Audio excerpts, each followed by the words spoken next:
Another contemporary economic myth is that women make 75 cents for every dollar men make because they're discriminated against in labor markets. Like other myths, this does have a kernel of truth to it. So for example, if you add up all the incomes of women and divide by the number of women in the labor force, and then do the same thing for men, what you'll find is on average, women do make about 75% of what men do. What's happening here is not discrimination in the labor market, but differences in the choices that men and women make about investing in their knowledge, their education, their skills, and their job experience that lead to them getting paid different salaries. Economists talk about people's human capital. And by human capital, we mean the knowledge, the skills, the education, and the job experience that people have. And economics argues that people get paid wages according to that human capital. It turns out that men and women invest very differently in their human capital. And we can see that in 4 different ways. First of all, educational choices. Men, for example, tend to go into fields like engineering. Women tend to go into social sciences, into psychology, into nursing. And so where men are making higher salaries as engineers or perhaps in the business world, women tend to end up in jobs for which their salaries are somewhat lower. So even though they may have the same years of schooling, the different choices they've made about their majors lead to them working in different areas and getting paid differently. Secondly, men and women have different expectations about work. For example, if women expect down the road to take time off to raise children, they'll make different choices today about what kinds of skills they acquire than if they imagine they'll be working full-time for the rest of their lives.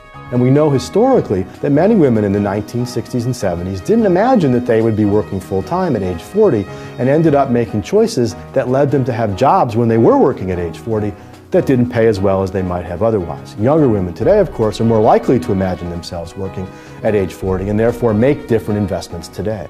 Another difference between men and women is full versus part-time work. Women are much more likely than men to work part-time, men are more likely to work full-time. And part-time work, even for the same kinds of jobs, tends to pay less than full-time work. And women tend to prefer part-time work more than men because women still tend to take on the majority of the responsibility for children in the home. Finally, men and women differ in terms of their tenure on a job or the way in which their careers get interrupted. If it's the case that women take time off from the workforce to raise children, that will have an impact on their salaries down the road. So when we put these 4 things together, what we get is that the difference between men and women's pay is not a result of labor market discrimination, but of the choices that men and women make before they enter the labor market or even when they're in the labor market about the kinds of jobs they want to have and the way they want to balance family and work. Studies that have tried to control for all these factors have shown that if you take a man and a woman, same experience, same education, same job, and compare their salaries, what you find is that women make about 98% of what men do. So that gender wage gap pretty much disappears. And in some jobs, women actually make more. Now, it might well be the case that women are being discriminated against or that sexism is a problem in the choices that women make. For example, girls are guided away from math classes and guided into other kinds of classes.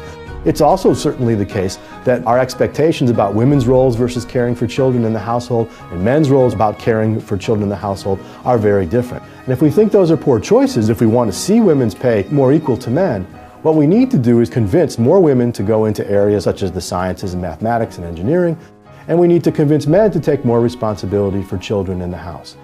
When those begin to even out, we'll see wages begin to even out as well. But in the meantime, whatever choices men and women make, the wages they're paid in the market will reflect the productivity associated with those choices and are not the result of discrimination.